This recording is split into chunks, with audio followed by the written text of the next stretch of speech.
I don't like the word advice. Yes, I know it's in the title of this video, but that's more so to garner internet traffic. I remember reading the quote, advice is what people ask for when they know the answer but wish they didn't, and truer words have not been spoken. To me, the word advice is what people ask for when they are in a position of helplessness and self denial. It's for the people who want a quick fix to all their problems, a quick fix that simply doesn't exist. Now, I can't guarantee you a successful or a picture perfect first year of college. I'm just a stranger on the internet to most of you, and I can't guarantee you anything. But that's why I don't believe in advice. That may sound harsh, but the older I get, the more true it seems. So, rather than giving advice for your first year of college, I will give you a list of things that I wish I had known about beforehand, as well as an in depth guide to certain things I wish I had had more information about. I watched many college advice videos before and after coming to college, but there were always some things that all of them seemed to either miss or gloss over. So that's why I'm here. Quick disclaimer, I am a STEM student at a 4 year college living on campus, and I am an out of state student.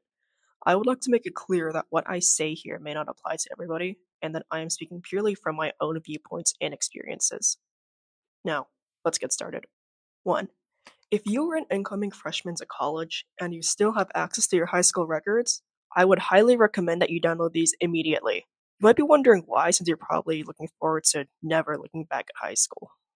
I know I was, but just know that if you ever take a community college course for transfer credit, which you may need to, they may require certain prerequisites. Often, these prerequisites are classes such as calculus, introductory chem, bio, and physics. And AP classes and other high school courses can often compensate for these. So I would highly recommend downloading high school transcripts and AP exam records and to keep them on hand just in case. 2. If there is still time, try to see if there are any classes that you can't test out of. I strongly believe you should attempt to test out of a class if you, 1, have already mastered the curriculum previously, and you are 100% confident in your skills to advance forward. 2, you are aware taking the class would not be worth your time or money. And 3, you realize that this class would not contribute to anything besides just being credits on your degree. Speak to your advisor to arrange this because often these exams might need weeks or even months to be arranged and processed, and it might cost some extra cash. Just know these test outs do take a lot of pre planning, however. 3. When you do send your transcripts from your community college or anywhere else besides your high school, just let it be known that it may take a while to process. And sometimes these just aren't processed in diligent time. It's not good, especially if you need these courses as prerequisites, but just mentally brace yourself in case this does happen. I had a friend whose linear algebra credits couldn't arrive in time, so their only option was to either not take a math class that semester, as linear algebra was a prerequisite to higher math and CS courses, or retake linear algebra. They chose to retake it in the end, and although it's not the end of the world if certain credits can't arrive in time, it's not rare to see this happen. Since technology is such a huge part of our lives as students, and especially as STEM students, that is the next thing I want to address as a part of student life. 4. I want you to hit up your university's Reddit page, type in keywords such as spam, scam, phishing, and hack to see what emails to ignore and report to IT. University email inboxes are far less secure than your high school inboxes, and the amount of phishing emails I've seen and received are outrageous. Do not expect your spam or junk filter to catch anything, if it even does catch anything. Normally, there are 4 to 5 common scam email templates that circulate around each university and can always bypass the spam filter for some reason. I want you to see these scams specific to your university beforehand so you know what to be prepared for. The golden rule is if an email asks you to navigate to a third party app such as WhatsApp for further communication, or is requesting you to pay money, it's probably best to just avoid it. And if there is a third party form requesting passwords to any of your university accounts, even if it's from what looks like a trusted center, just don't do it. University IT systems never initiate resets with your accounts from their end. Otherwise, you'll wake up in the morning and see that your inbox has sent out 700 emails while you were sleeping. Not me, but a friend. Don't think that it can't happen to you because that's when you let your guard down. 5. Please check your spam folder periodically. So I talked about your spam folder being bad, but what I didn't mention was that your spam folder may actively work against you. Legit emails from professors and companies contacting you for legit opportunities may sometimes, not always, land in your spam folder. You don't need to check your spam folder every day, maybe once or twice a week is alright. 6. Don't post your schedule online, at least not your current schedule. If it's from the past and you no longer attend those classes, it's probably alright. But, anyways, with today's current scape of people being encouraged to put themselves out there for more opportunities, internet safety has kinda left the chat. If you post your schedule on Reddit or Discord or anywhere public, you are putting yourself in danger, especially if you live on or near campus. If somebody really wanted to, they could probably identify and follow you. 7.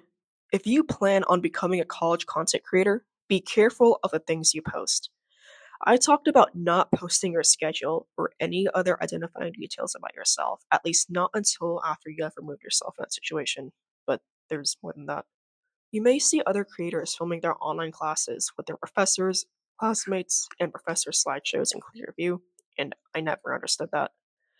Certain professors do not allow their curriculum to be published anywhere online, and you may risk disciplinary action if you post your material online without consent. Reading the syllabus is a basic tip everyone shares, so you should already be doing that, but what I'm trying to say is that some professors clearly state in their syllabus that you cannot share any of this online.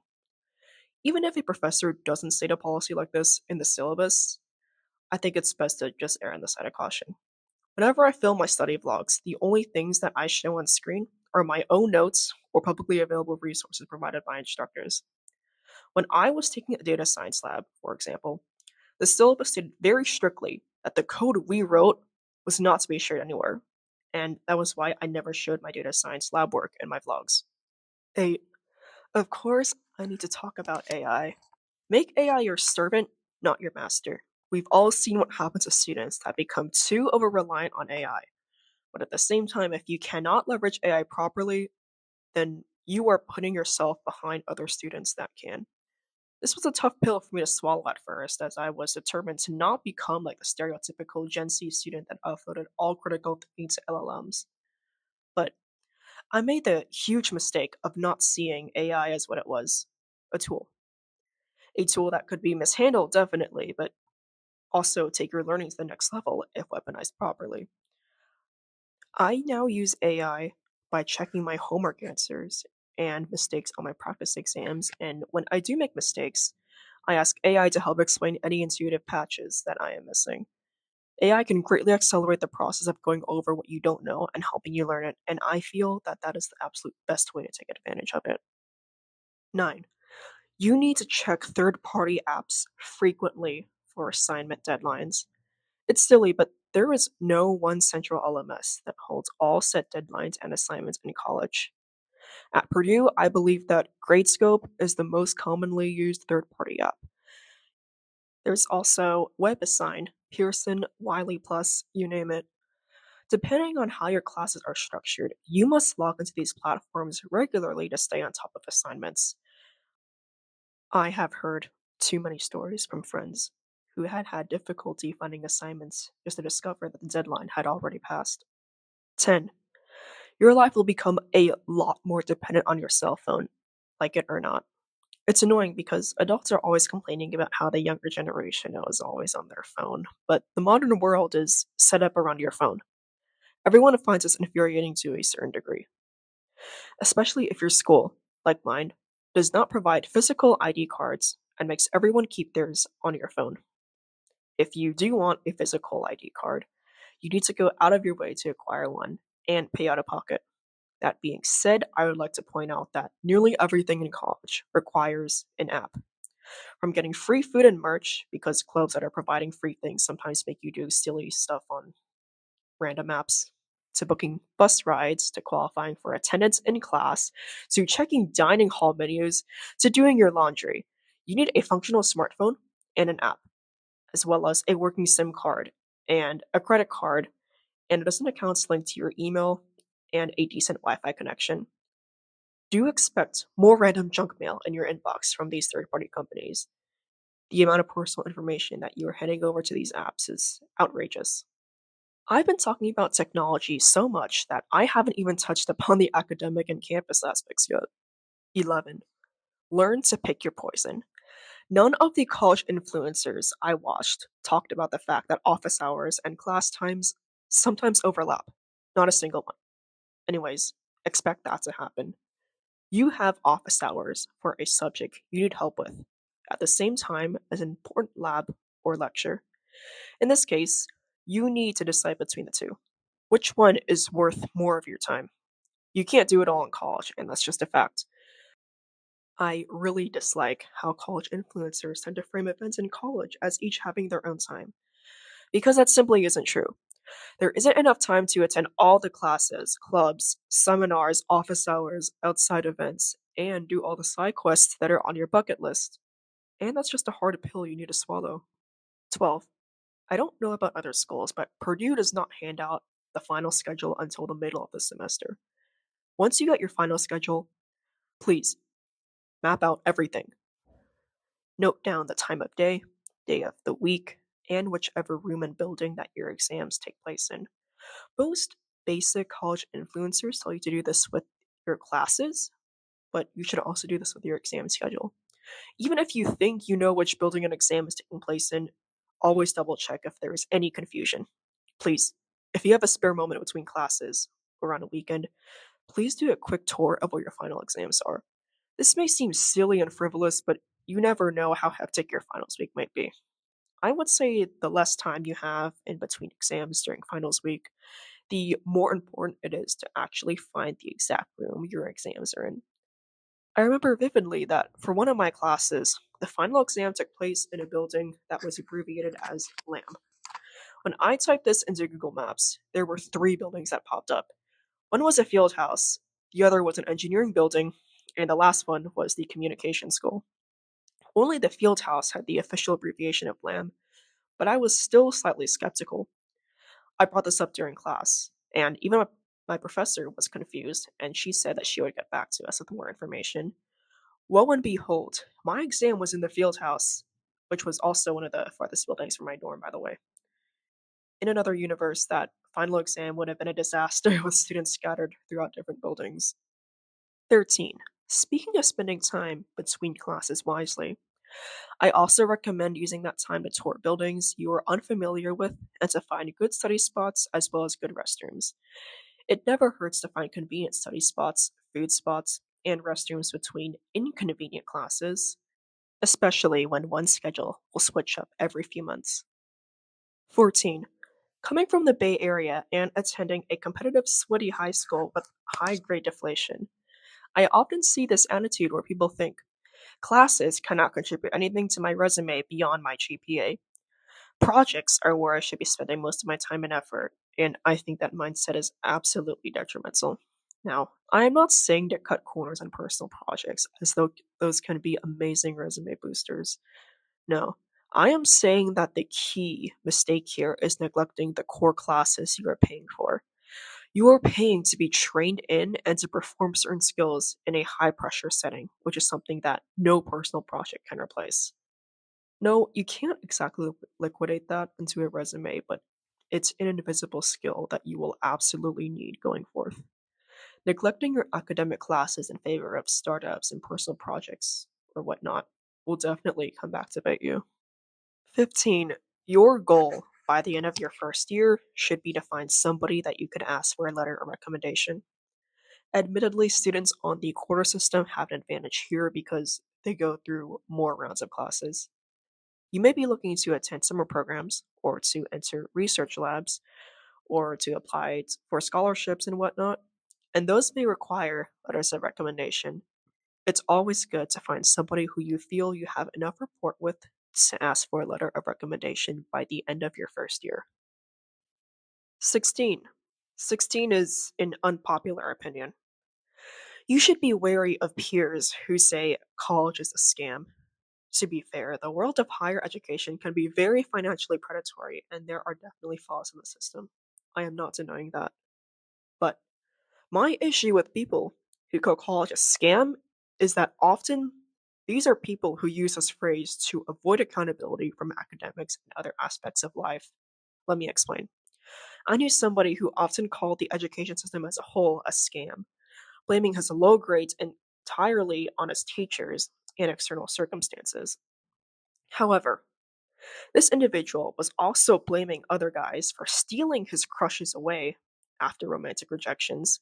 Essentially, he would always avoid accountability and blame others for his shortcomings. As time went on, I noticed the same pattern with others who were always blaming systems, educational or not, and higher ups for their own problems and shortcomings. Plus, if you truly believe college is a scam, why are you even here paying money to take classes, right? Kind of hypocritical. People who are quick to call college a scam while enrolled in college, whenever something doesn't go their way, are probably lost in life and are simply trying to cope with the fact that they are not ready to face accountability and the real world. From my experience, people like this are just problematic. 17. Know that if you need to take the time to think about something, take that time. Not sure if you want a double major? Think about it. Not sure if you want to start a business in a given industry? Go ahead, sit back, and think about it. Not sure if buying this product would get you the best deal? Take the time to do some more research. Oftentimes, the world will make you feel like you need to know everything and you need to decide everything on the spot. And yes, timing is critical and the early bird gets the worm, but if you know deep down that you truly need time to think about an important decision, listen to that instinct. Sit back and say, I need some time, and that's okay. Furthermore, there's this whole general idea of how college is the bridge between childhood and adulthood and what that means for the rest of your life. This last section is going to cover some general adulting and life lessons I came across during my first year of college. 18. Expect social dynamics to change with everyone.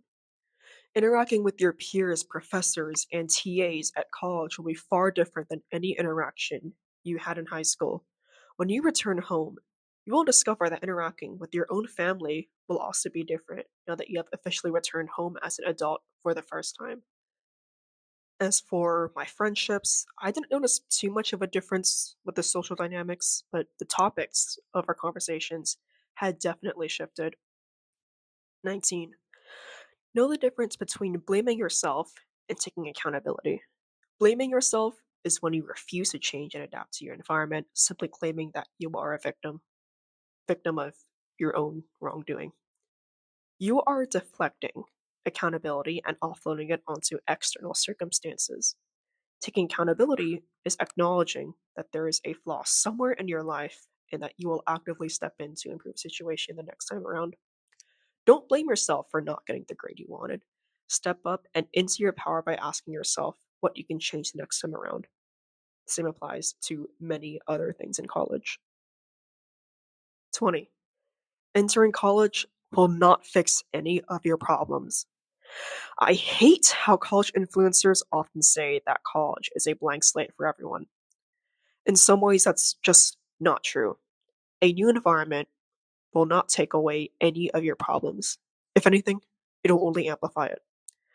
Going to an extremely competitive high school, I thought that college would have time for me to do everything, since I often overloaded myself in high school and burnt myself out that way.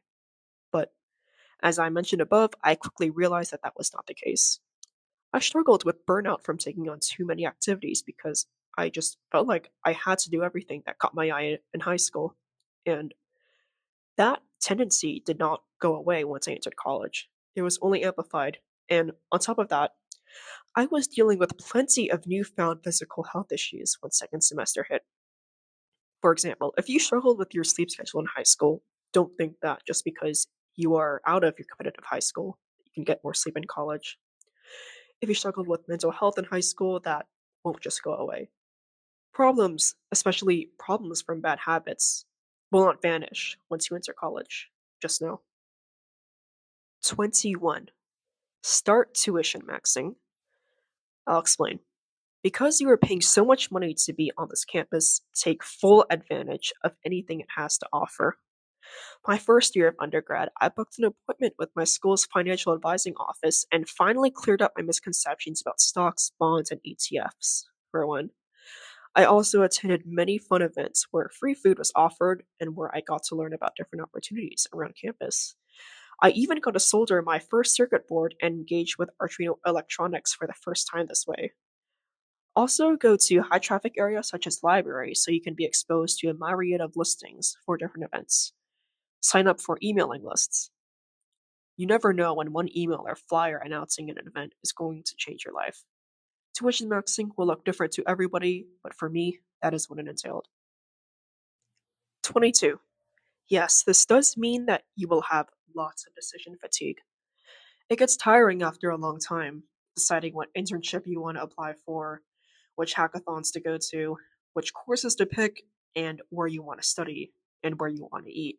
And this is all after you just went through the decision fatigue of college applications and college decisions. Expect decision fatigue, but all you can do is just push through. There really isn't a way around this. These last bullet points are just minor nitpicks I had about dorm and college life. Nothing too powerful or as critical as anything I said above, however. 23. I know that those inexpensive microfiber twin XL sheets at Target are looking very tempting right now, but I would highly recommend that you avoid them. At least for me, microfiber makes static electricity way worse, plus it messed up my skin and hair. It also makes sleeping in warm weather extremely uncomfortable. If your dorm does not have AC, or is known for having horrible static electricity, I would highly recommend avoiding microfiber. 24. Your hair will or will not change drastically. You're in a new area and you don't always trust the hairdressers here with your hair. Many of my friends, of both genders, were hesitant to cut their hair until they reached home and had their hair grow out by the end. I took the opposite direction and finally got my hair bleached for the first time at college. People will either do a lot or nothing with their hair. 25. Start thinking about summer storage if you need it a few months early. Dorm leases do not last during the summer, and this means that you will have to vacate your dorm room and remove all your belongings before the move out period ends. Many students, especially out of state students like me, decide to hire a storage company for the summer. Around smaller university towns, there are typically one or two companies that are very well established and reputable for summer storage that everyone uses. I would assume larger metropolitan cities would have more options. Regardless, a few months before move out, plan your summer storage as needed. After choosing a company, look at the rates that have been posted online and be sure to secure any discount you can. Packing your stuff away is the easy part in comparison to this step. And just let it be known, you do not want to wait until the last minute to secure a storage company because these companies are swamped during the last few weeks. And the period where they provide you with boxes and other materials is before the move out week itself. Plus, move out week might coincide with your final exams, so you will need to spread out your energy as such. 26. Ooh, 26 is going to be a long one. On a college campus, safety is different than it would be at home. Look where you are going if you are walking. And if you're planning on riding a bike, please be careful. I know how silly this sounds because we were all taught basic safety rules pretty early on in life, like look both ways before crossing the street. But I want to clarify that college is a different setting, and there are some completely different things and unexpected things that you need to look out for. Campus can get extremely chaotic during active schooling hours, and that applies to both foot and wheel traffic. Admittedly, pedestrians don't always have total awareness of their surroundings, and that is never a good thing. It's very easy to zone out while walking, especially with the pressure of everyday life. Always remain vigilant. That being said, if you own a bike, be sure that you are able to lock it up every time you need to park it. I'm not sure if this happens on other campuses, but Purdue is known for being, uh, what's the word? I'd say intolerant of bikes that are not locked up. And it's common to see unlocked bikes that are thrown into trees and then have the bikes posted online to shame the owners. Petty theft is also rampant. If you are an out of state student and you have a bike, just know that storing a bike over the summer with a storage company tends to be pretty expensive, and you will need to factor that in for your summer storage costs.